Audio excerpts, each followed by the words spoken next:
सहना भवतु सहनौ भुनक्तु सह वीर्यं करवावहै तेजस्विनावधीतमस्तु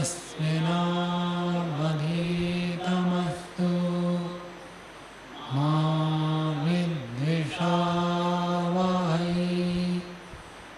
ॐ शान्ति शान्ति शान्ति।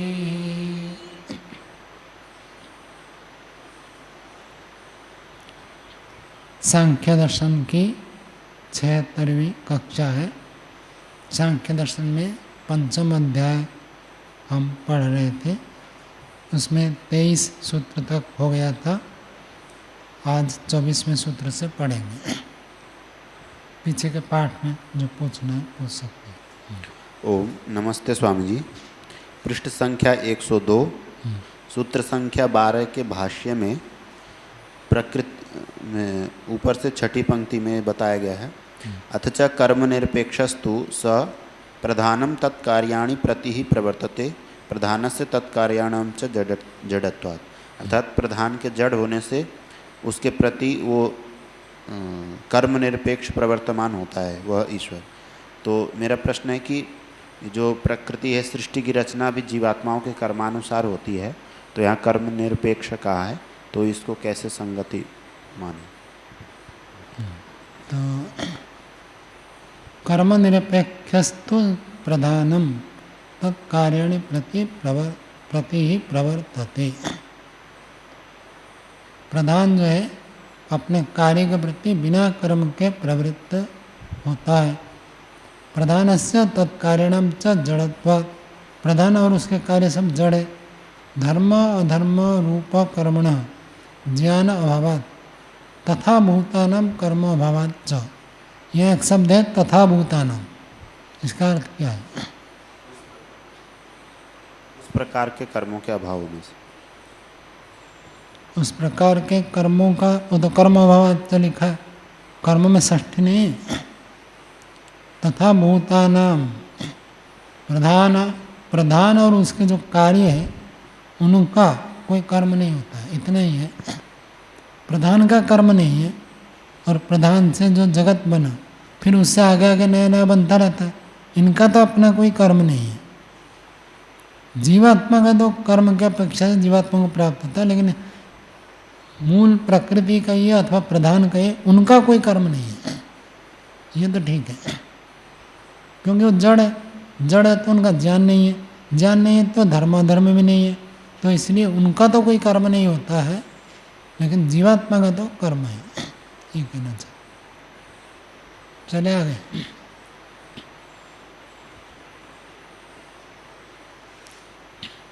आगे देखिए, सांख्य दर्शन स्वामी ब्रह्ममुनि जी का संस्कृत भाष्य, पृष्ठ संख्या 105 और सूत्र संख्या 24 की भूमिका। धर्म सिद्धौ तो श्रुत्यादि प्रमाणम अपेक्षते अधर्म सिद्धौ न तत्सिद्धिस्तु भविष्यति अर्थापत्या ही। धर्म सिद्धौ, धर्म की सिद्धि में तो श्रुति आदि प्रमाणम अपेक्षते, प्रमाण की अपेक्षा है। धर्म का ज्ञान हमें हमेशा शास्त्र से ही होता है। आँख से कोई देखकर जान लेगा कि ये धर्म है या अधर्म है, ऐसे नहीं होगा। धर्म जो है अतीन्द्रिय विषय है, इंद्रियों के माध्यम से कोई धर्म का ज्ञान कर सकता है, ये संभव नहीं है। इंद्रियों से तो केवल उनका विषयों का परिज्ञान मात्र होता है, वो धर्म है अधर्म है ऐसे ज्ञान नहीं होता। तो उसके लिए श्रुति है। तो ये प्रसंग चलाया था कि धर्म को तो कर्म के फल के रूप में मानना चाहिए, धर्म कह दिया तो अधर्म भी आया था। तो धर्म अधर्म दोनों ही बातें कर्म फल के रूप में हमें प्राप्त होते हैं, ये बात बताई थी।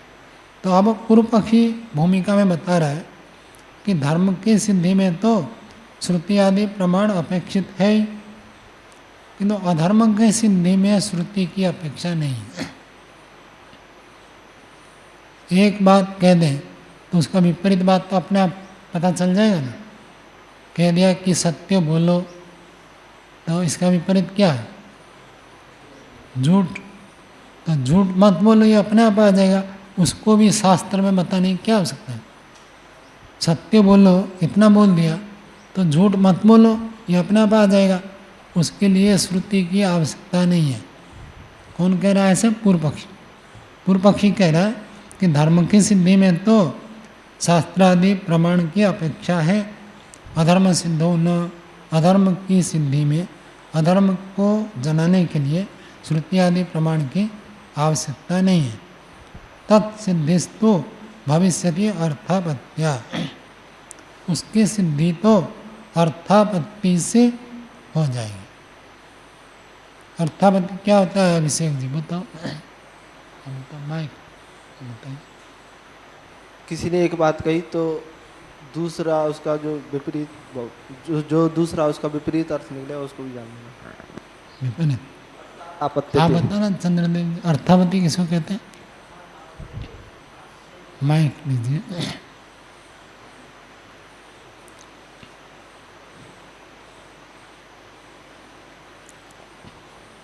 अर्थात आपद्यते, अर्थ से जो प्राप्त होता है वो अर्थापत्ति। तो थोड़ा और बताओ, ऐसे बताओ जैसे कोई व्यक्ति बिल्कुल जानता नहीं, उसको समझ में आ जाए। परिभाषा बनाने में आना चाहिए ना। अर्थात आपद्यते इतना तो ठीक है, उससे और एक बात कहना पड़ेगा। क्या है अभिषेक जी अर्थापत्ति?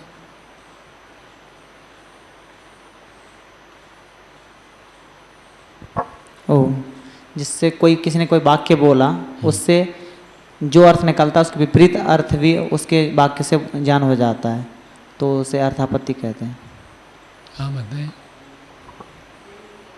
यही है। हाँ मतलब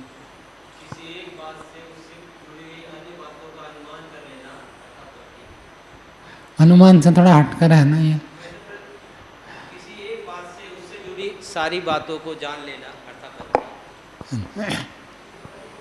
लगभग आसपास पहुंच गए। एक वाक्य कहने पर उससे संबंधित ये वाक्य जोड़ना पड़ेगा चंद्रदेव जी।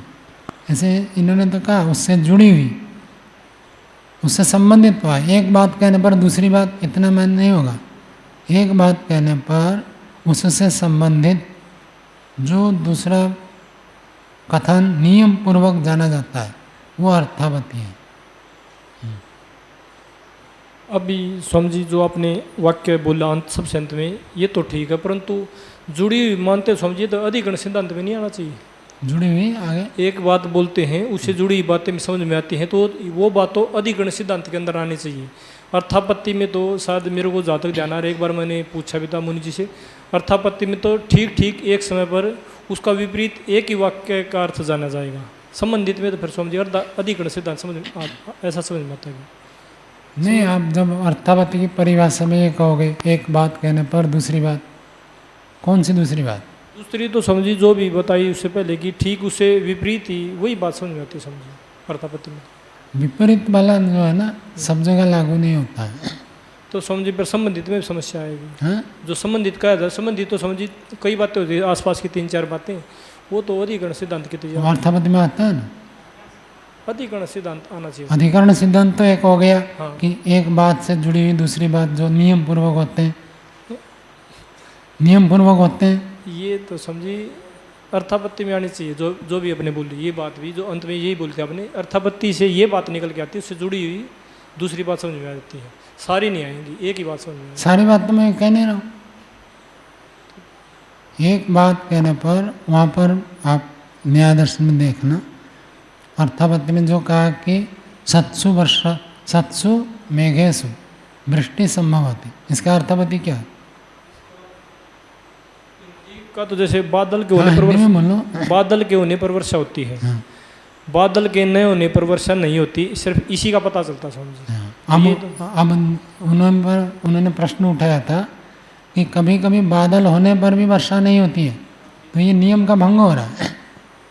ऐसे उन्होंने अर्थापति के ऊपर दोष दिखाया हाँ था। ठीक है समझिए, भी याद आ रहा है। तो उन्होंने कहा कि ये अर्थापति नहीं, अनर्थापति में आपका अर्थापति का अभिमान हो रहा है। हाँ ठीक है। क्यों अनर्थापति माना? यदि आप विपरीत कहोगे तो इतना तो होगा, हाँ ठीक है समझिए। बादल होने पर वर्षा होती है, बादल नहीं होने पर वर्षा नहीं होती। हाँ ठीक है केवल कार्यकारण भाव का निषेध किया हुआ हाँ है। ठीक है समझिए। इतना यदि उसके नियम पूर्वक नहीं कहेंगे हाँ तो अन्य अर्थापति भी निकल सकता है। तो पर वो तो उसको तो बादल हो तो वर्षा जरूर होगी, ऐसे जो कह रहा है। पूर्व पक्षी ने तो ऐसे ही खंडन किया था हाँ कि यदि आप कहोगे बादल के ना होने पर वर्षा नहीं होती, तो हम अर्थापति कहें जब जब बादल होगा तब तो वर्षा भी होगी।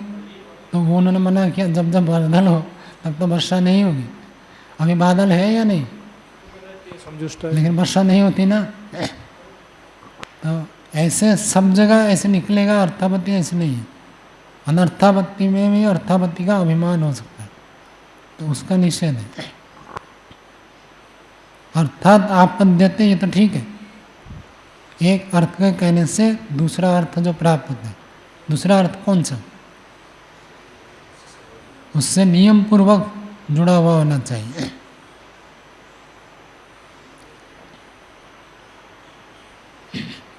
बताओ क्या कह रहा हूँ?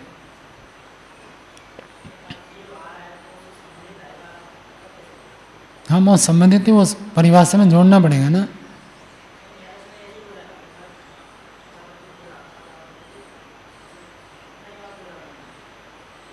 मैं कहा मना कर रहा हूँ, न्यायदर्शन में इतना कहा ही लिखा है वाक्य, आप न्यायदर्शन से ही बताए, ये पता है।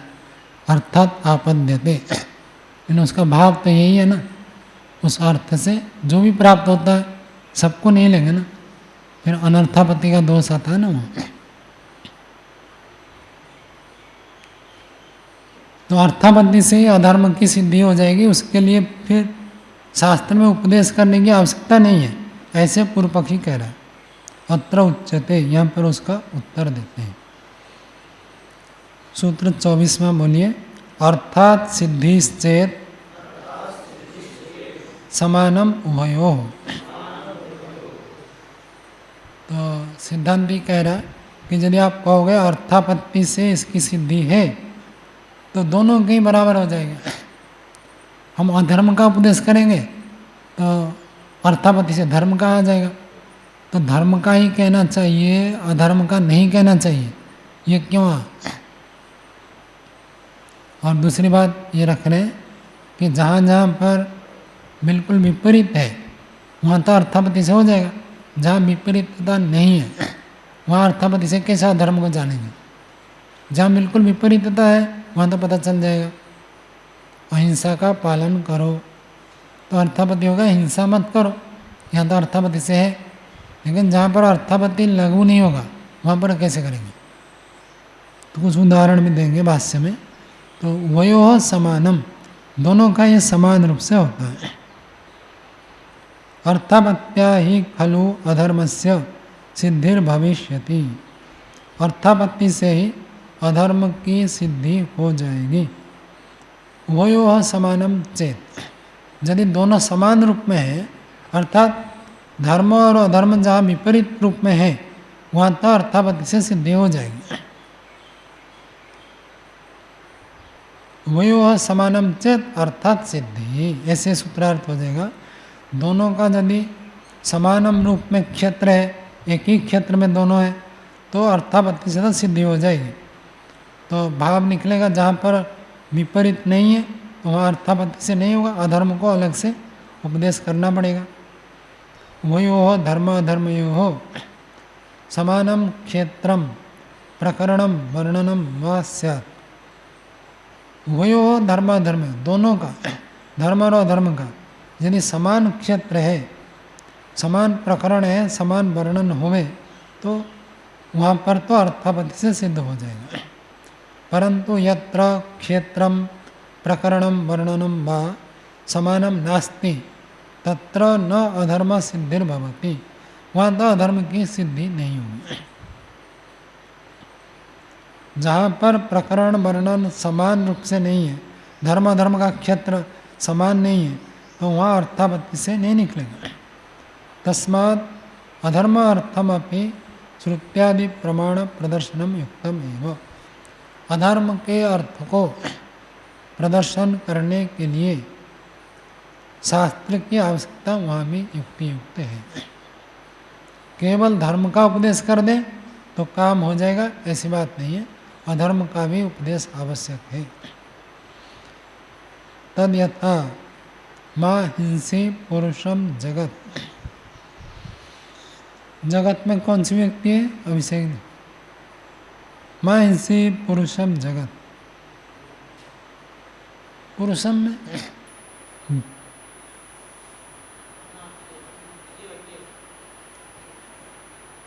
द्वितीय एक वचन है। माँ हिंसी क्रियापद है हिंसी, तुम हिंसा मत करो। पुरुषम पुरुषार्थ युक्त व्यक्ति को, जगत पर संसार को। जो संसार पुरुषार्थ से युक्त है ऐसे जगत को नष्ट मत करो, हिंसा मत करो। इसका अर्थापत्ति क्या निकलेगा? सिद्धांत कह रहा है इसका तो अर्थापत्ति बनेगा नहीं। क्या अर्थापत्ति निकलेगा? हाँ, उसका हिंसा करो। देखो, जो पुरुषार्थ करता है उसकी तो हिंसा मत करो, और जो नहीं करता है उसकी हिंसा करो। ये अनर्थापत्ति है। मैं इसलिए कहा था नियम पूर्वक होना चाहिए। हर चीज़ का विपरीत करोगे तो विपरीत में ऐसे कुछ निकलेगा। न्याय में ऐसे ही तो खंडन किया पूर्व पक्षी ने। एक ही बात, एक बात में कोई दोस्त है, एक बात भी होगा।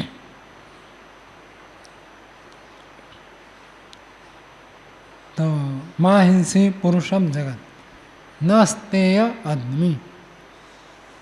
न स्तेयम आदमी क्या अर्थ है चंद्रदेव जी? न स्तेयम आदमी।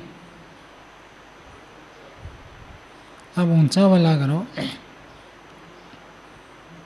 पीछे भी आया था ये आदमी, द है आदमी।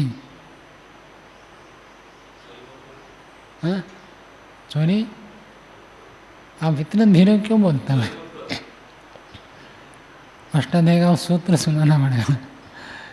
और यथा भी प्रत्याख्यान है, क्रियोक्त अणुमलो है ना, जैसे बोलना चाहिए ऐसे नहीं बोलते हैं।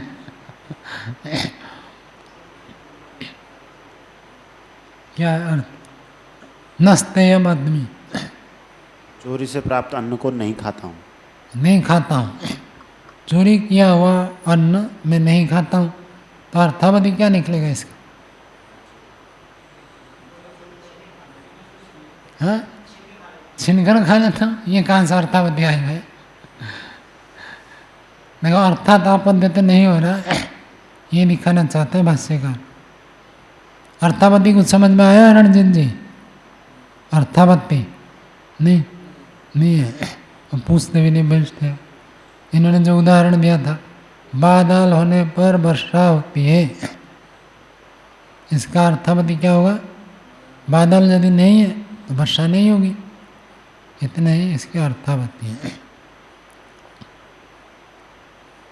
जो ब्रह्मचारी चोरी करते हैं उनको गुरुकुल से निकाल दिया जाता है, इसका अर्थापत्ति क्या होगा? सब ठीक से सोचो और बताओ। जो ब्रह्मचारी चोरी करते हैं उनको गुरुकुल से निकाल दिया जाता है, अर्थापत्ति क्या होगा? उनको नहीं निकालते। यही अर्थापत्ति, यही है, यही है और कुछ है? आप बताओ।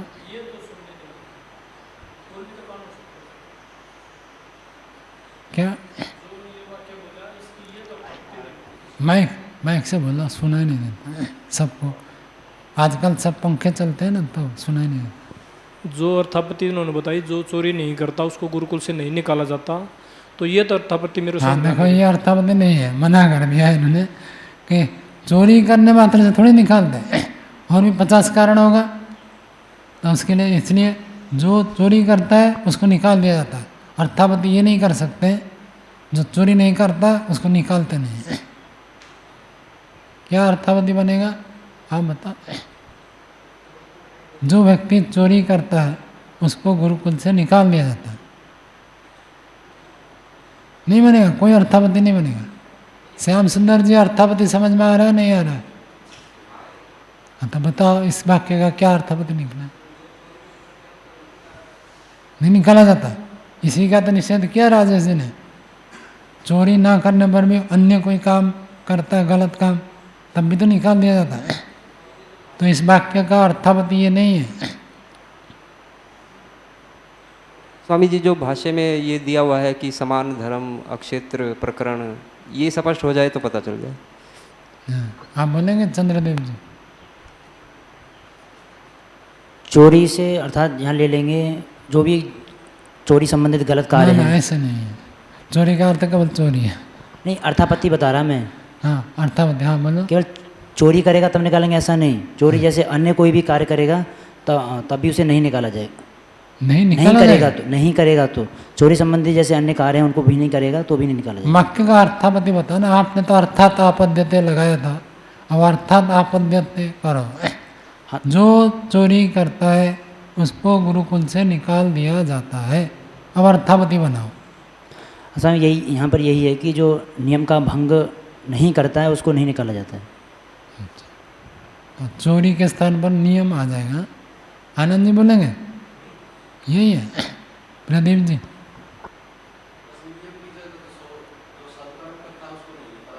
सत्कर्म करता है, अच्छा, उसको रखा जाता है।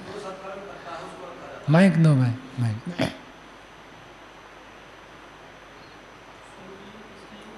लगा के देखता हूँ अर्थापत्ति तो मेरे को समझ में नहीं आ रही इसकी, जो वाक्य की आपने पूछी। भला उसका मैंने कर दिया। वो गुरुकुल माइक चालू है बंद है? चालू है। गुरुकुल से निकालने में चोरी भी एक कारण हो सकता है, ये समझ में आता समझ वैसे, परंतु ये अर्थापत्ति कहाँ है? ये तो बाकी ही है। दिखाई नहीं देता समझे अर्थापत्ति। हाँ चलो इनको दो।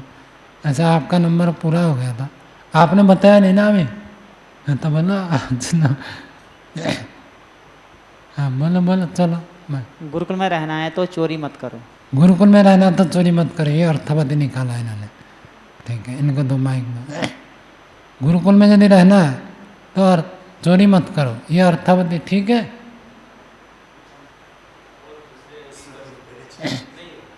क्यों नहीं है भाई? अच्छी बात है, अच्छी बात बताइए इसे। ये चोरी गुरुकुल में रहने के लिए चोरी ना करना भर पर्याप्त नहीं ना, इसलिए ये भी बाधित हो जाएगा, इसलिए ये भी सही नहीं। ये बिल्कुल वो वाला खंडन करते हैं। बादल होने पर भी वर्षा नहीं होती है, चोरी ना करने पर भी तो निकाला जा सकता है, ये उसमें नहीं जाएगा। इतने में दोष है क्या बताओ? यदि गुरुकुल में रहना है तो चोरी मत करो, वाक्य बिल्कुल ठीक है। हाँ बताओ।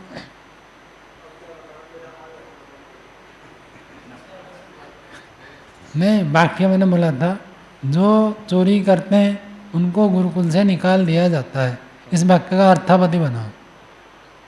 चोरी नहीं करनी चाहिए गुरुकुल में रहकर, ये तो इन्होंने बता दिया। क्या बता? हाँ नहीं आया था। गुरुकुल में रहना है तो चोरी नहीं करनी होगी, ये तो इन्होंने बताया ना। नई बात क्या है?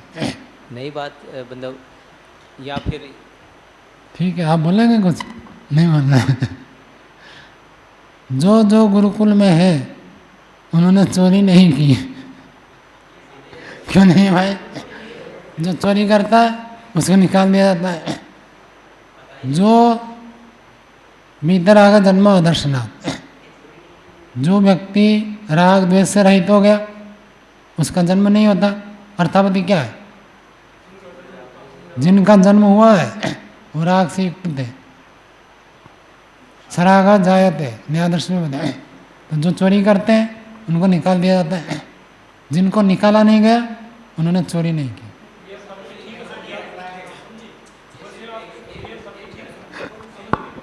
इसमें भी होगा ना, जो गुरुकुल में नहीं है उन्होंने चोरी नहीं की, तो मतलब कि गुरुकुल से जो निकाले गए उन्होंने चोरी की है सब ने, इसलिए वो तो बाउंड्री से बाहर चले गए आप। हमारे बाउंड्री के अंदर बोलना पड़ेगा ना, बाउंड्री से बाहर तो कैसे।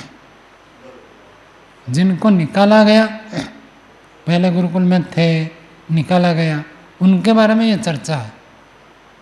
एक विषय में चर्चा है ना, उसी में रहना है ना, दूसरे विषय में जाएंगे तो कैसे हो। जो गुरुकुल में है, हाँ हाँ, ये अर्थापत्ति नहीं निकलता, इसी को तो बता रहा हूँ। ऐसे अर्थापत्ति नहीं होता है, केवल विपरीतता मात्र देखकर आप उसको अर्थापत्ति कहेंगे, ऐसे नहीं।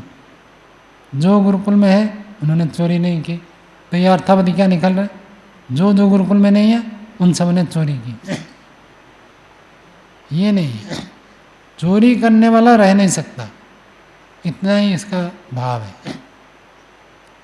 न्याय दर्शन में ऐसे ही समझाया, बादल वर्षा जब जब होगी, बादल के होने पर ही होगी, लेकिन बादल होने पर वर्षा होगी इसे नहीं, वर्षा हुई तो बादल जरूर, किंतु बादल हो तो वर्षा जरूर, ये नहीं है।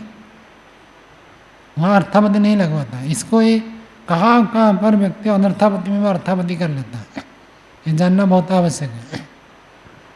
अभी गोष्ठी में एक बात ऐसे आई थी, लंबा हो जाएगा विषय, इतना ही पता करना। आपने अपने अनुसार जो अभी अर्थापत्ति बता दी, ये ठीक है, मतलब ये ठीक है ना, इसको समझते तो बाद में रहेंगे, क्योंकि पूरी बात तो समझ में। स्वामी जी, आपने जो अर्थापत्ति की परिभाषा दी थी उसमें लिखवाया था आपने कि एक वाक्य कहने पर उससे संबंधित जो दूसरा कथन नियम पूर्वक जाना जाता है, तो यहाँ पर नियम का क्या आशय लिया जाए? नियम वही है ना, क्या नियम है इसमें? सब जगह एक नियम नहीं होगा, अलग अलग जगह अलग अलग नियम। जैसे बादल हो तो वर्षा होती है, तो ये कारण कार्य नियम, यह कारण कार्य, और जगह अन्य जगह पर बदल सकता है। कारण के होने पर ही कार्य होता है, इस नियम से हमने अर्थापत्ति निकाली तो वो ठीक है। कहीं पर और कुछ नियम हो सकता है। स्वामी जो आपने अर्थापत्ति निकाली कि गुरुकुल से निकाल दिए जाते हैं, चोरी करते हैं, वो तो हैं, उन्होंने चोरी नहीं की है, ये थोड़ा ठीक से नहीं लग रहा है। क्योंकि जैसे वो अर्थापत्ति से निकालते हैं, न्याय दर्शनादि में उदाहरण दिए हैं जो, तो वो तो जड़ पदार्थों के उदाहरण हैं, या फिर सैद्धांतिक जो बातें होती हैं उनके वेद आदि के वाक्य उनका उदाहरण होते हैं। लेकिन यहाँ तो गुरुकुल के लिए सब लोग ये मनुष्य हैं, तो इतना देख नहीं सकते चोरी की है नहीं वही की बात मैं कह रहा था, पकड़ में नहीं आया पकड़ में नहीं आया तो वो तो बात घटेगी नहीं। वो तो सब अंतर्भावित होकर लेना पड़ेगा कि भाई चोरी किया, चोरी की, चोरी करने के बाद ज्ञात हुआ, उसकी चर्चा है। अज्ञात हो गया वो तो अलग बात हो गई। तो अर्थापत्ति फिर ठीक नहीं, प्रमाण नहीं हुआ ना स्वामी, फिर वो प्रमाण होता है अर्थापत्ति। मान कर चलते हैं, मान लो यहाँ कोई चोरी करता है और वो अज्ञात नहीं रहता है, तो ऐसी स्थिति में बनेगा। एक सीमित क्षेत्र को लेना पड़ेगा ना, तो ऐसे तो और भी दोष निकल सकते हैं। वही बात है, एक क्षेत्र को हम लेते हैं, मान लीजिए ऐसी स्थिति है जो चोरी करने पर क्षमा नहीं होती है, तब ये अर्थापत्ति निकलेगा। जहाँ क्षमा भी हो जाती है वहाँ तो ऐसे बनेगा नहीं ना नियम। एक सीमित क्षेत्र में लेकर व्यवहार। तो माँ नस्तेयम आदमी, चोरी करके नहीं खाता हूँ, इसका अर्थापत्ति यह हो सकता है मैं पुरुषार्थ करके खाता हूँ, लेकिन ब्रह्म मुनि जी का कहना था इसका अर्थापत्ति नहीं है। माँ हिंसी पुरुषम जगत, इसकी भी अर्थापत्ति नहीं है। नस्तेयम आदमी, इसका अर्थापत्ति नहीं है। अक्षर माँ दिव्य, अक्षर माँ दिव्य क्या अर्थ है सुना है? हाँ क्या अर्थ? जुआ मत करो। अब कहते हैं ये अधर्म, जुआ खेलना अधर्म है, तो किस धर्म का अर्थापत्ति है ये?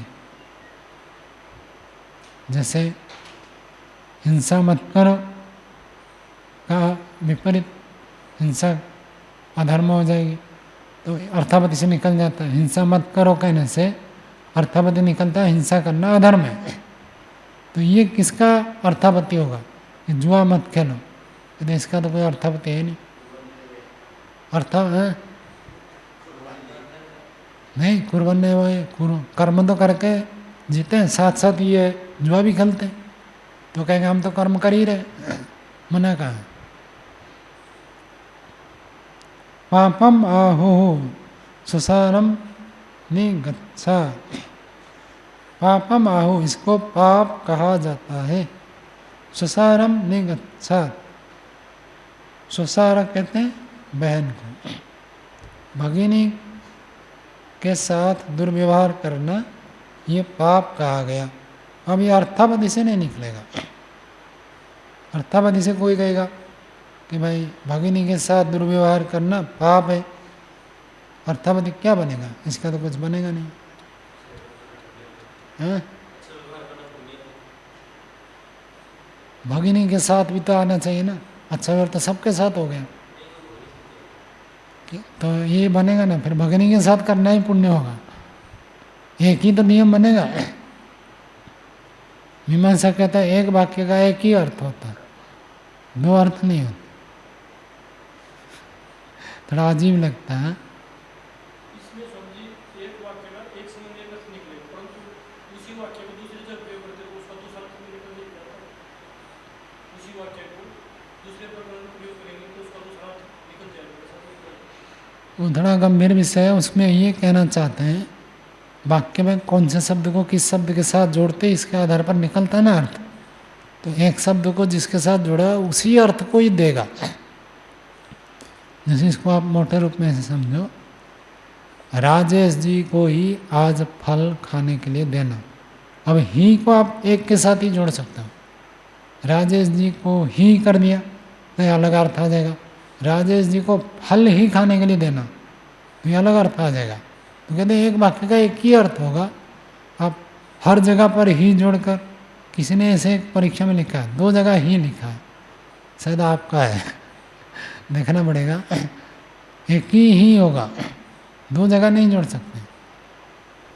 ही कहने से बंध जाता है ना, व्याकरण का नियम है, तो एक को ही मतलब अन्य का निषेध होता है।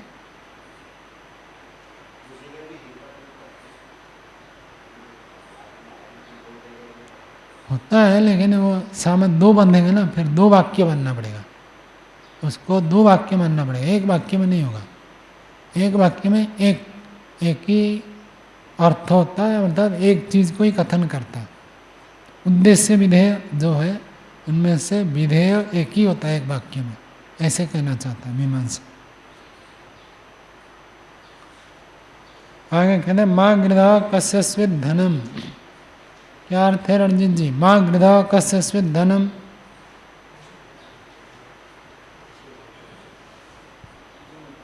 हाँ माँ गृधा, क्या है उत्तम जी? माँ गृधा कस्यस्वित, यह धन किसका है? कस्यस्वित धनम, किसी का भी धन। उपनिषद रहस्य पढ़ा उसमें लिखा है, अलग अलग अर्थ है। सब धन परमात्मा का है, उसका लोभ मत करो, एक तो किसी के धन के प्रति लोभ मत करो, दूसरा अर्थ है। तीन अर्थ है।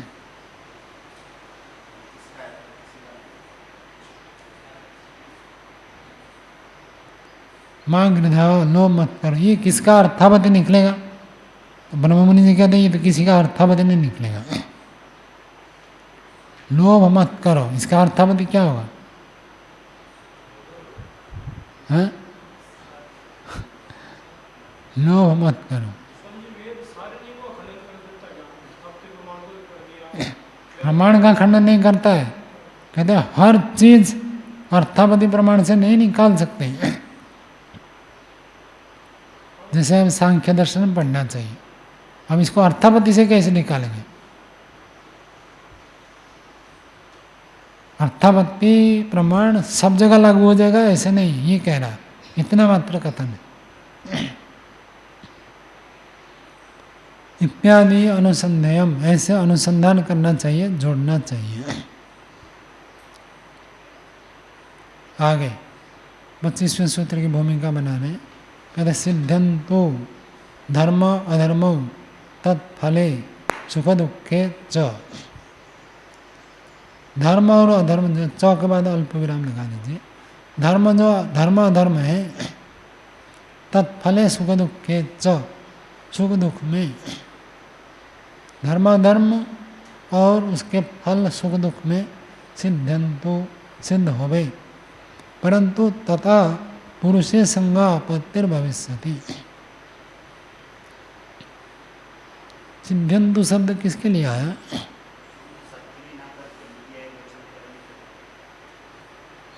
द्वितीय एक वचन करेंगे किसमें?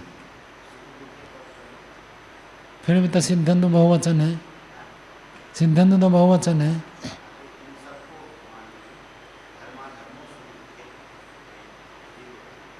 द्विवचन में ही होता है।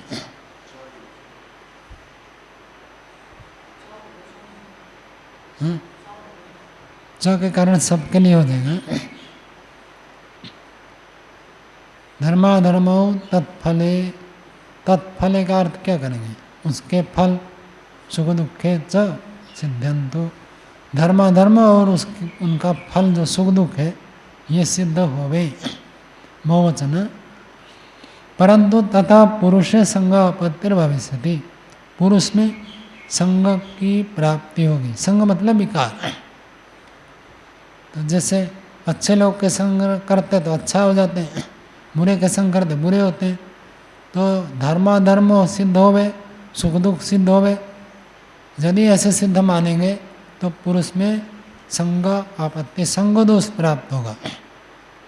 जिसके साथ संग होता है उसका गुण कर्म स्वभाव दूसरे के ऊपर आता है। उच्यते ही कहा ही गया है, असंगो ही अयम पुरुष, ये पुरुष जो है ये असंग है। ये तो कई बार आ चुका है, असंगो ही अयम पुरुष। अत्र उच्यते, उसका यहाँ उत्तर देते हैं। 25वां सूत्र बोलिए। अंतःकरण धर्मत्वम धर्मादीनाम, अंतःकरण के धर्म है ये सब जो है, अंतःकरण के धर्म है। धर्म मतलब यहाँ पहले जो धर्मत्व है विशेषता है, अंतःकरण की विशेषता है। क्या? धर्म अधर्म सुख दुख ये सब चीज़ जो है अंतःकरण के धर्म है। जीवात्मा में कभी भी कोई भी परिवर्तन नहीं होता है, जीवात्मा असंग है। पहले अध्याय के प्रश्न में आपको बताया गया था जीवात्मा के स्वरूप के बारे में बताया। असंगो ही अयम पुरुष, कोई एक दो व्यक्ति नहीं लिखा है, सबको ये, जबकि सबको पता है कि पुरुष की एक विशेषता है असंग है। सूत्र में है ना एक, असंगो अयम पुरुष, और उपनिषद का वाक्य भी है। किसी किसी ने, दो व्यक्ति ने शायद लिखा, बाकी किसने नहीं लिखा है। पढ़ना और उसको धारण भी करना, दो चीजें, ग्रहण और धारण। तो अंतःकरण का धर्म है, धर्म अधर्म सुख दुख सब जो है अंतःकरण के धर्म है। इसलिए पुरुष में संग प्राप्त होने का कोई दोष नहीं आएगा। भाष्य देखते हैं। धर्मादीनाम अंतःकरण धर्मत्वम, धर्म अधर्म सुख दुखानाम अंतःकरण गुणत्वम अस्ति। धर्म अधर्म और सुख दुख इन सब का अंतःकरण गुणत्वम अस्ति। सूत्र में धर्मत्व पढ़ा है, इन्होंने गुणत्व कह दिया, मतलब उनकी विशेषता है। चाहे धर्म हो अधर्म हो सुख हो दुख हो, ये सब अंतःकरण के धर्म है, अंतःकरण की विशेषता है। संति ही धर्म अधर्म सुख दुखानि किल अंतःकरण गुणा। उसी बात को ही दोबारा बोल दिया कि धर्म अधर्म सुख दुख जो है ये निश्चित रूप से अंतःकरण के गुण हैं। बहुत विचित्र है, जीवात्मा मूल रूप में नित्य शुद्ध बुद्ध मुक्त स्वरूप है, उसमें कुछ भी परिवर्तन नहीं होता है, न घटता है न बढ़ता है, कुछ भी नहीं होता है। फिर भी व्यक्ति इन्हीं में पूरा फंसा रहता है। जो जीवात्मा को कभी भी परिवर्तित नहीं करते, उन्हीं में ही जीवात्मा उलझा हुआ रहता है। साधन के द्वारा अंतःकरण के धर्म है, अंतःकरण में ही ह्रास, वृद्धि, उत्कृष्टता, निकृष्टता सब अंतःकरण में ही होगा। जीवात्मा में तो कुछ होगा नहीं। कितना भी अधर्म करे, जीवात्मा में कुछ परिवर्तन नहीं होगा। जो परिवर्तन होगा अंतःकरण में, बहिष्करण में। और कितना भी पुण्य करे, धर्म करे, तब भी जीवात्मा में कुछ नहीं होने वाला। जीवात्मा तो बिल्कुल निर्विकार है, सदा से निर्विकार है।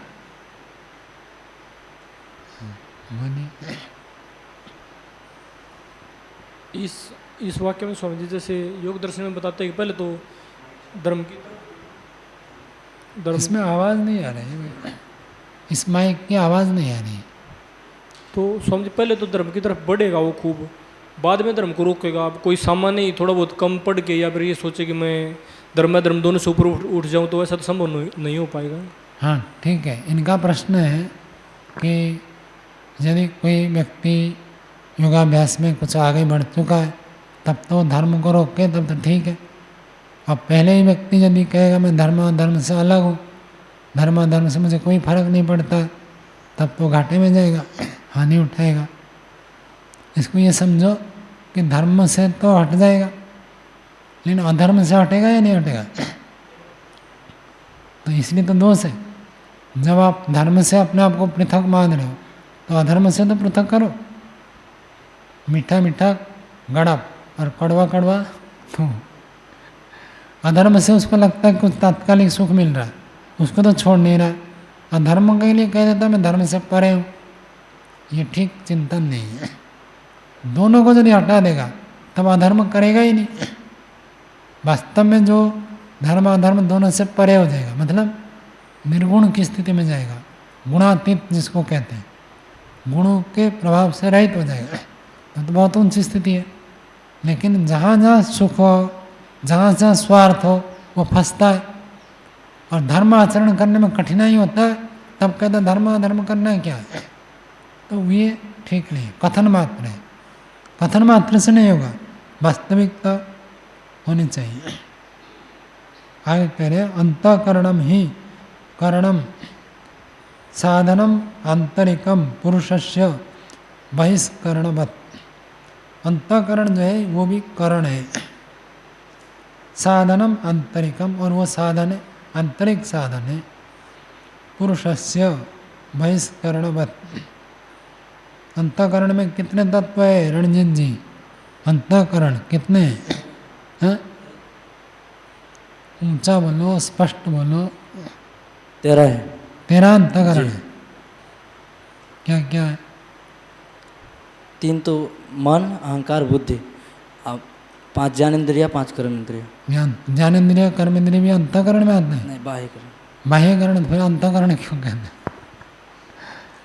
अब तो मैंने पूछ लिया, अब परीक्षा में तो ऐसे लिख दोगे, कोई कहेगा तो नहीं कि भाई तेरा कैसे, तो आप तेरा लिख कर आ जाओगे तो अंक कैसे मिलेगा? आप अंक मिलना था एक कथन मात्र है, मतलब हमको ऐसे स्पष्ट होना चाहिए अंतःकरण क्या है, बहिकरण बहिष्करण क्या है।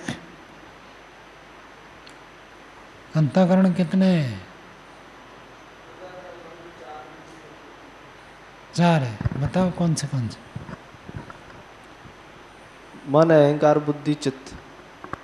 मन, अहंकार, बुद्धि, चित्त। तो सांख्य में जो 25 तत्व है, इनमें चारों का चारों वर्णन है, चित्त का नहीं है। चित्त का नहीं है। तो कैसे 4 कैसे हुए फिर बताओ? अभी 3 है। 3 है, जब अब फिर 4 कैसे कहते हैं? चित्त भी कहने में अच्छा लग रहा था इसलिए। ठीक से बोलो, क्या कहा आपको समझ में आया? चित्त कहने में अच्छा लगा, इसलिए अच्छा लगने से थोड़ी होता है अधर्म हो जाएगा भाई अच्छा लगने से। जब ये अधर्म करता है उसको अच्छा लगता है ना, इसलिए तो करता है। अच्छा लगना कोई हेतु नहीं है। चार कैसे कहते हैं अंतःकरण? वो कार्य भेद है, वास्तव में वस्तु तत्व तीन ही होते हैं। तो चित्त और मन एक ही है। मन संकल्प विकल्पात्मक जो कार्य है, इसलिए मन कहते हैं। और संस्कारों को स्मृति के रूप में रखते हैं, उसको उस कारण से उसको चित्त कह देते हैं। वो एक ही तत्व है। द्रव्य की दृष्टि से तो तीन, और कार्य की दृष्टि से तीन को ही चार नाम से कहा जाता है। ठीक बताया इन्होंने। चित्त और मन अलग अलग नहीं है, एक ही बात है। योग दर्शन में पूरा आराम से अंत तक चित्त मन प्रयोग करते हैं, कहीं कहीं बुद्धि शब्द भी बोल देते हैं उसी के लिए, चित्त के लिए। तो अंतःकरण में ही करणम साधनम आंतरिकम, ये साधन आंतरिक साधन है। पुरुषस्य, पुरुष का बहिष्करणवत, जैसे बहिष्करण होते हैं बाहर के साधन होते हैं, वैसे ही अंतःकरण होता है। अंतःकरण में इन गुणों से युक्त होता है। यथा ही आदान आदिनी हस्तादि बहिष्करणस्य कर्मेन्द्रिय जातस्य यथा च रूपादिनी नेत्रादि बहिष्करणस्य ज्ञानेन्द्रियस्य गुणाः सन्ति। अल्पविराम। कहते हैं जैसे आदान आदिनी, आदान मतलब लेना, दान का अर्थ देना, आदान का अर्थ लेना। हाथ का काम क्या होता है? पकड़ना।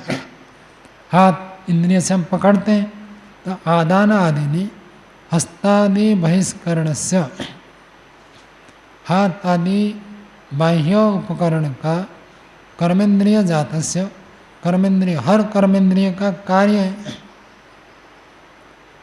यथा च, और एक उदाहरण देते हैं, ये कर्मेंद्रिय का हो गया तो ज्ञानेन्द्रिय के लिए कहते हैं रूपादिनी नेत्रादि बहिष्करणस्य, रूप आदि जो है नेत्रादि बहिष्करण का। ज्ञानेन्द्रिय गणस्य गुणाः सन्ति, तो ज्ञानेन्द्रिय का गुण क्या हो गया? रूप, रस, गंध, स्पर्श, शब्द, ये ज्ञानेन्द्रियों के गुण हो गए। और कर्मेंद्रिय हो गए आदान, फिर गति,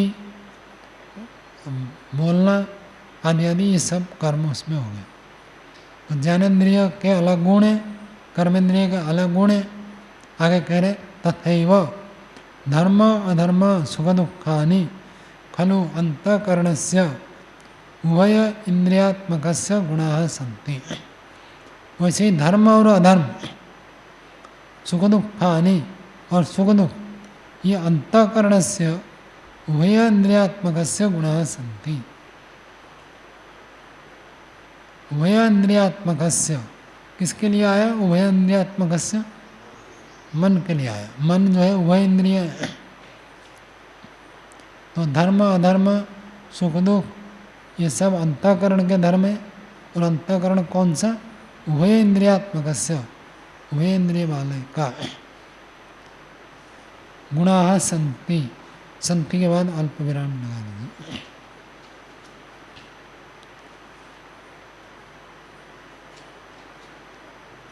कर्ण सामान्यात, कर्णत्व समान होने से, क्योंकि बाह्यकरण भी कर्ण है और अंतःकरण भी कर्ण है। कर्ण का मतलब साधन। जैसे बाह्यकरण जीवात्मा के कार्य करने के साधन है, ऐसे अंतःकरण भी साधन है। तो बाह्य इंद्रियों में कुछ गुण है तो अंतःकरण में भी कुछ गुण रहेंगे, दोनों ही कारण है।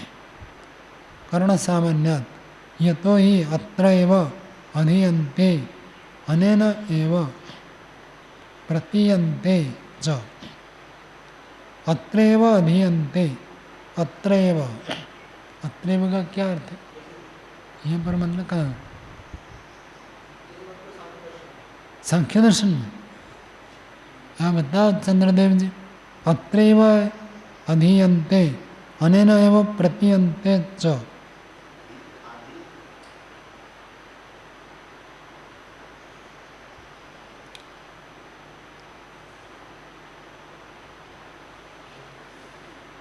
क्या इसी सूत्र में क्या अर्थ है अभिषेक जी? अच्छा, कर्ण सामान्यात् यतो ही अत्रैव अधीयन्ते अनेन एव च प्रतीयन्ते च। क्या है प्रशांत जी? अत्रैव अधीयन्ते हाँ, समझ में नहीं। इसी मन में, जिस मन के बारे में चर्चा की है, इस मन में धर्म अधर्म सुख दुख सब होते हैं, तो उसको कहते हैं अत्रैव, इसी मन में ही, अंतःकरण में ही, अधियन्ते।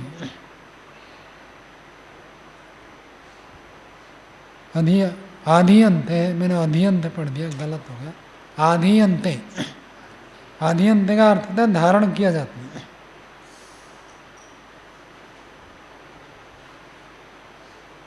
अत्रैव ही आधियन्ते, इस मन में ही धारण किया जाते हैं। अनेनैव च प्रतीयन्ते, प्रतीयन्ते क्या है प्रसन्न? प्रतीयन्ते का अर्थ प्रतीत होते हैं, जाने जाते हैं। इसी मन में ही धारण होते हैं और मन में ही प्रतीत होते हैं।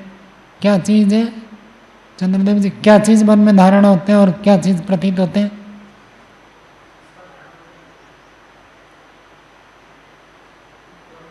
धर्म अधर्म सुख दुख ये सब मन में ही होते हैं। धर्म अधर्म मन में रहते हैं सब। हमारा चित्त को अथवा हमारा मन को मन में ही अदृष्ट रहता है, जो कि जन्म जन्मांतर हमको लेकर चलता है, उसी मन में ही रहते हैं सब।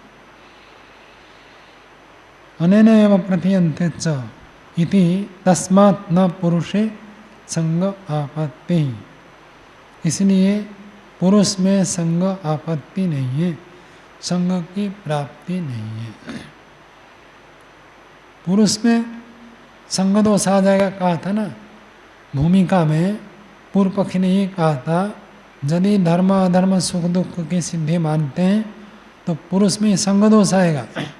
धर्म के कारण जीवात्मा में कुछ परिवर्तन होगा, अधर्म के कारण जीवात्मा में कुछ परिवर्तन होगा।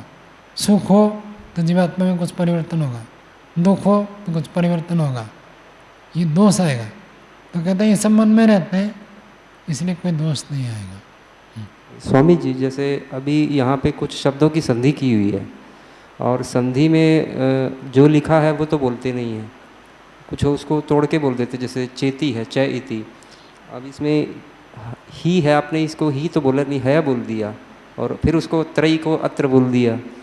तो जैसा लिखा है वैसा बोलने में क्या दोष है, अथवा उसको तोड़ के बोलना ये कोई, तो उसमें ये होता है कि वैसे समझ में तो ठीक है, लेकिन क्या बोलने के दृष्टिकोण से ठीक है कि जैसा लिखा वैसा ना बोले? बोलना दो प्रकार होता है, एक होता है संहिता पाठ और एक होता है पद पाठ। जैसे हम वेद पाठ करते हैं, वेद पाठ करते तो वहाँ तोड़ तोड़ कर नहीं बोलते, यदि वहाँ तोड़ कर बोलेंगे तो दोष होगा, ठीक है। और जब हम वेद स्वाध्याय करते हैं, एक एक पद को अलग अलग पढ़ते हैं ना, तो वो तोड़ तोड़ कर पढ़ना होता है। तो एक बार पंक्ति जैसे लिखा है वैसे तो लिखा ही है, आप पढ़ सकते हैं, तो मैं इसलिए पढ़ाने की दृष्टि से तोड़ देता हूँ।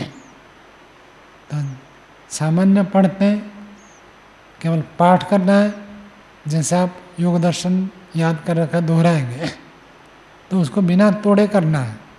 कोई कर नहीं पाता है तो अलग बात है, नहीं तो बिना तोड़े सूत्रों को याद करना आवश्यक है। और जब पढ़ाएंगे योग दर्शन तब फिर तोड़ तोड़ कर पढ़ाना पड़ेगा। पढ़ाने के समय अलग और पढ़ने के समय अलग, जिसको हम कहते हैं वेद पाठ और वेद स्वाध्याय।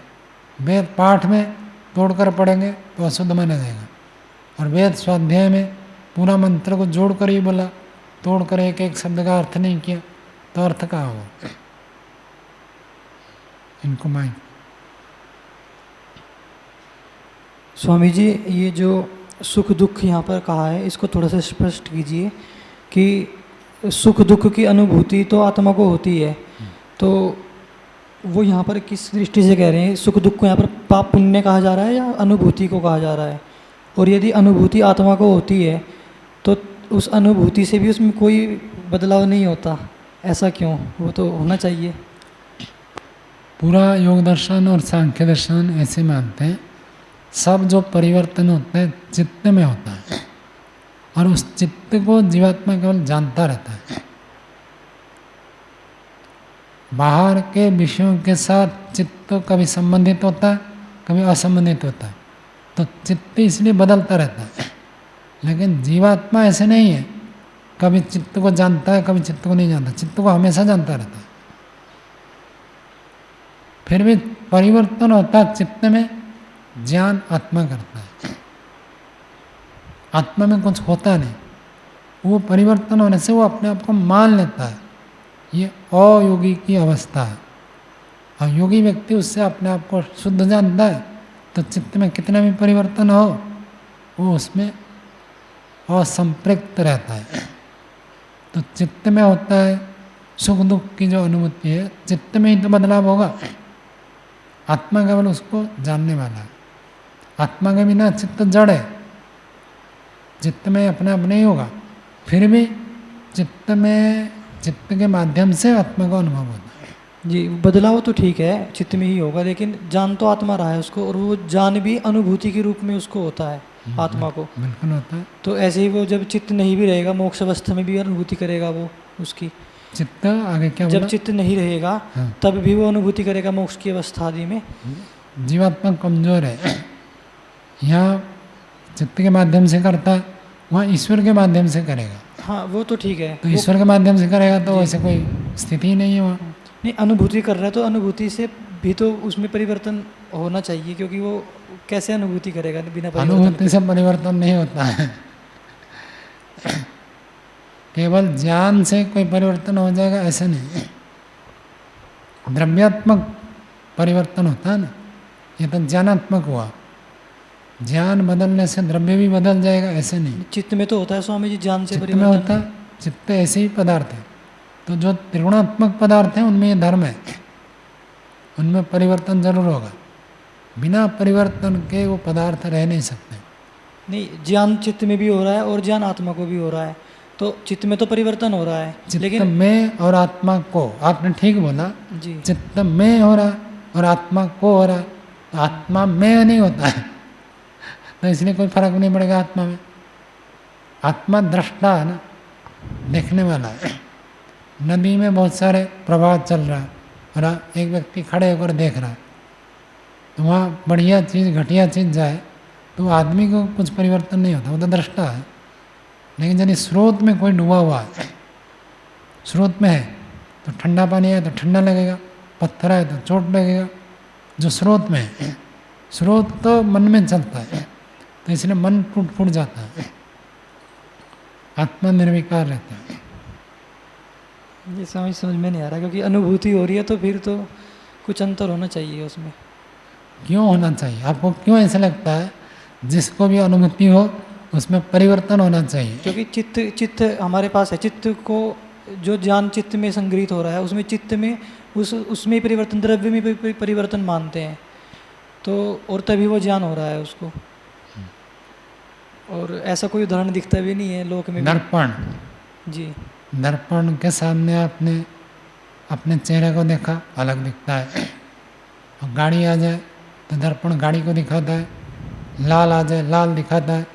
दर्पण बदल रहा है क्या? लेकिन उसका सारा प्रतिबिंब तो ठीक आ रहा है। ठीक ऐसे ही होता है। ये भी मोटा उदाहरण है, पूरा ज्यों का त्यों लागू करेंगे तो होगा नहीं। तो स्थूल रूप में ये उदाहरण है। द्रव्य में परिवर्तन हो ये जरूरी नहीं है, हो भी सकता है नहीं भी हो सकता है, कहीं होता भी है कहीं नहीं भी होता है। तो आत्मा ऐसे है जिसमें कोई परिवर्तन नहीं होता है। अनुभूतियाँ बदलती रहती है, अनुभूति बदलने पर भी आत्मा में कोई परिवर्तन नहीं होता है। और ये बहुत सूक्ष्म विषय है। आत्मा जो होता है, हम कहते हैं ऐसे होता है, ऐसे अनुभव करता है, स्थूल कथन है। केवल आत्मा की उपस्थिति मात्र से ये सब अंतःकरण करते हैं। बढ़िया घटिया सब आत्मा की उपस्थिति में होता है, यानी आत्मा कुछ करता नहीं, ये सब चित्त ही ऐसे अनुभव का कारण बनता है। बुद्धि ऐसे निर्णय का कारण बनता है कि ये बढ़िया है, ये घटिया है, ये लाभदायक है, ये हानिकारक है। ये अपने आप में ही सब करते रहते हैं, उपस्थिति आत्मा की। लेकिन ये सब होने पर भी इनको बदलने की क्षमता आत्मा के पास है, नहीं तो मुक्ति कभी नहीं होगी। यदि ये अपने आप सब करेंगे तो धीरे धीरे इनमें परिवर्तन होता है। हमने बहुत दिनों से संस्कार डाल रखा है, तो संस्कार हमको ऐसे ही दिखाते हैं, तो आत्मा ऐसे समझने लगता है। आत्मा क्या, उसका अंतःकरण ऐसे मानने लगता है कि ये बढ़िया है, ये घटिया है, ये हानिकारक है, लाभदायक है। फिर जैसे जैसे ज्ञान बदलता है, नए नए ज्ञान मिलते हैं ना, तो नए ज्ञान आने से पुराना ज्ञान हटता है। ये जो स्वामी जी संस्कार होते हैं, जैसे हम कहते हैं कि मेरा अभी ये संस्कार उभर गया, अभी क्रोध का उभर गया, तो वास्तव में हम संस्कार को तो अनुभव नहीं कर सकते, वो तो हम वृत्ति को अनुभव कर रहे हैं। और जो जिस संस्कार जो एक छाप है उसको तो नहीं कह सकते ना, वो तो हम वृत्ति को अनुभव कर रहे हैं। वो तो अनुमान है हमारा कि इसके पीछे क्रोध का एक संस्कार है, छाप जो जिसको कहते हैं, तो वो तो हम देख ही नहीं सकते उसको। देख नहीं सकते। योग दर्शन में कहा यह अदृष्ट है। जो हमारे क्लेश है, स्थूल रूप में कहते हो, क्लेश के दो रूप हैं, एक वृत्त्यात्मक स्वरूप है और एक ज्ञानात्मक स्वरूप है। तो जो वृत्त्यात्मक, जो ये प्रवृत्त हो गए, चित्त में जब वृत्ति उभरती है तो वो उसको प्रभावित कर देते हैं। और ज्ञानात्मक ये सूक्ष्म रूप में पड़े रहते हैं, चित्त में छाप पड़ा हुआ है, और जब उभर जाए तब वो वृत्ति स्वरूप में आता है। जब ना उभरे तो ज्ञानात्मक रूप में पड़ा है। और वो ज्ञान जब नष्ट हो जाए, दग्धबीज हो जाए, तब मुक्ति हो जाती है। उसका साक्षात्कार करना पड़ेगा, उसका करना पड़ता है, केवल वृत्ति से नहीं होगा। वृत्ति को हटाना था। ये तो आप अभी बैठे, आपको कोई वृत्ति नहीं, बढ़िया लग रहा है, सत्संग में बैठे, धर्माख्याने श्मशाने च रोगिणाम या मतिर् भवेत्, बढ़िया लगता है, या मति इतने मात्र से नहीं, अब तो वृत्ति दबा हुआ है। तो जो ज्ञान बैठा हो अंदर से, वही उभर कर आता है, उसको नष्ट करना है।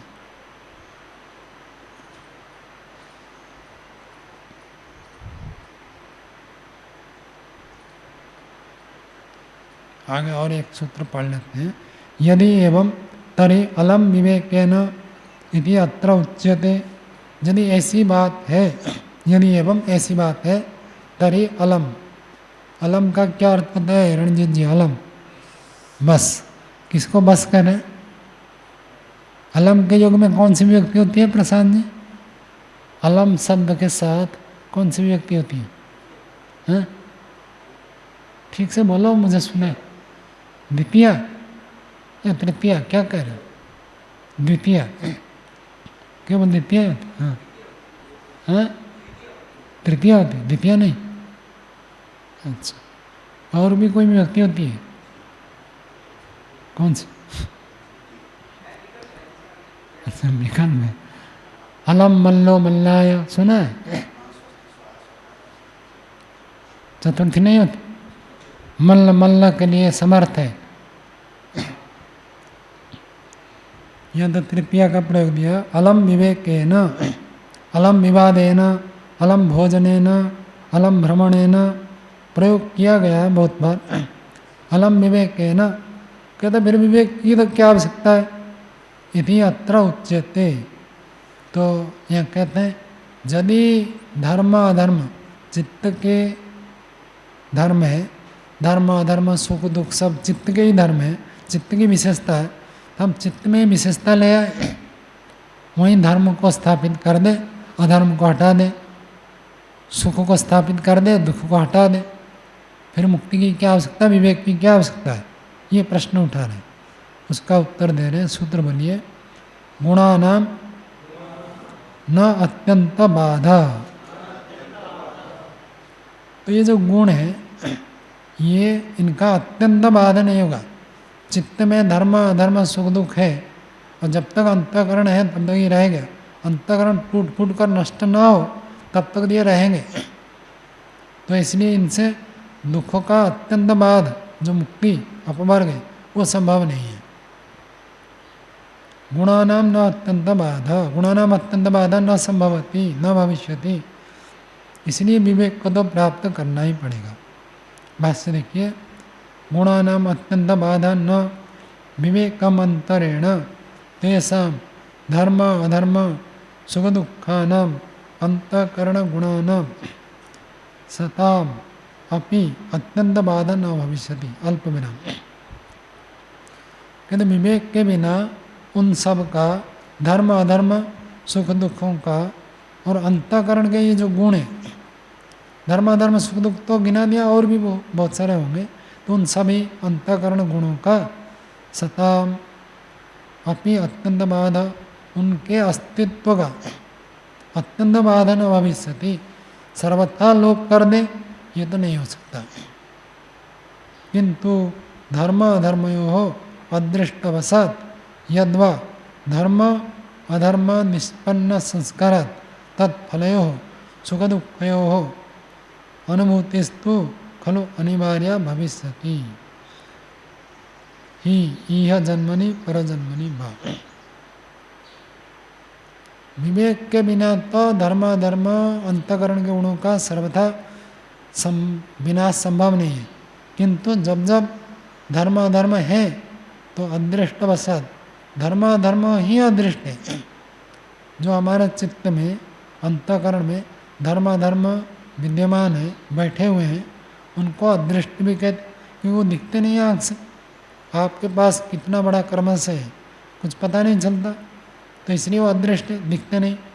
तो उस अदृष्ट के वशात, अदृष्ट के कारण से, अथवा यूँ कहिए धर्म अधर्म निष्पन्न संस्कारात्, धर्म अधर्म के द्वारा उत्पन्न होने वाले संस्कार से तत्फलयो तयो फलयो, उन दोनों का जो फल है, धर्म का फल सुख, अधर्म का फल दुख, इन दोनों की अनुभूतिस्तु खलु अनिवार्य भविष्यति, अनुभूति अनिवार्य होगी।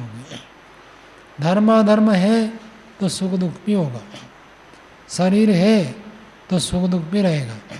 जब तक शरीर है सुख दुख रहेगा, पूरा सुख दुख से रहित नहीं हो सकते, कुछ ना कुछ तो रहेगा, कम हो जाएगा, लेकिन पूरा हटना संभव नहीं। यह जन्मनि परजन्मनि च, इस जन्म में भी सुख दुख की अनुभूति होगी, और अगला जन्म हो जाए तो अगले जन्म में भी सुख दुख की अनुभूति होगी। सुख दुख की अनुभूति को बंद नहीं कर सकते। चलो आज पाठ यहीं रखते हैं, आगे कल पढ़ेंगे।